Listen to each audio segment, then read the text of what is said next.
My name is Fleur, and I'm a daughter, a sister, and a girl.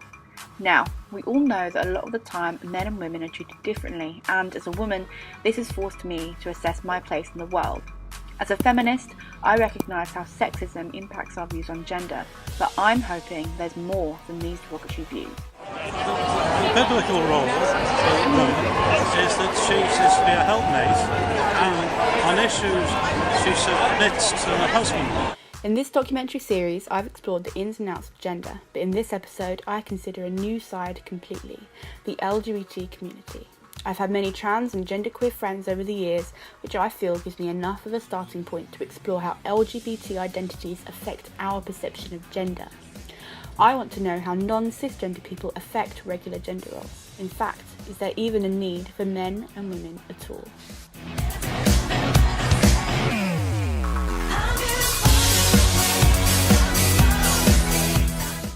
Gender has no description anymore. Gender's whatever you feel like is whatever. You say you're a man, you're a man. It's about using your queer identity to relate to all people who are oppressed.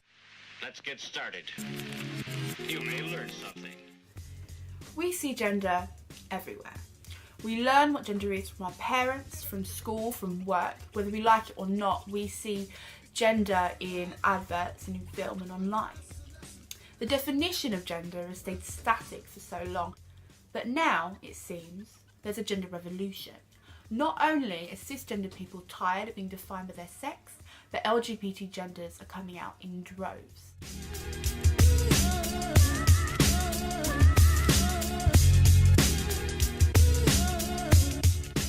I actually came out on Facebook just after Pride with a photo. So it just gave me so much strength. Of course, attitudes towards the genderqueer have adapted with the times. They have always been here, but now society is slowly becoming more tolerant. It's not been long since society mostly accepted Caitlyn Jenner for who she is as a woman. We also championed actresses such as Laverne Cox, another transgender woman, or Ruby Rose, who identifies herself as gender fluid. It's also not been long since we mourned the death of David Bowie, an artist who identified himself as genderqueer. And it's not just celebrities coming out for the world to see. 10% of the UK now openly identifies as LGBT, with 4.6 of those being genderqueer or transgender, and that's just openly. It's estimated that it's closer to 30% of the British population that are LGBT, including those who are still in the closet. I've been researching to find out the less obvious differences between men and women, the social, psychological differences. But from my research, I've realised there's a lot more that we need to do.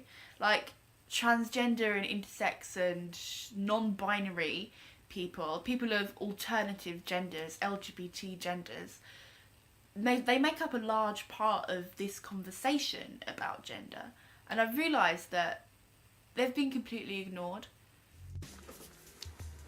To find out more about LGBT perceptions of gender, I'm headed to London Pride. With millions of gay, lesbian, bi, trans and queer people attending the event each year, I'm bound to find someone who will talk to me about gender.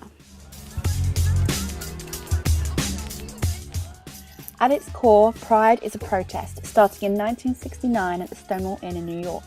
In England, homosexuality was decriminalised in 1967, but in America, police were still raiding clubs and pubs. They arrested homosexuals regularly, and this often included violent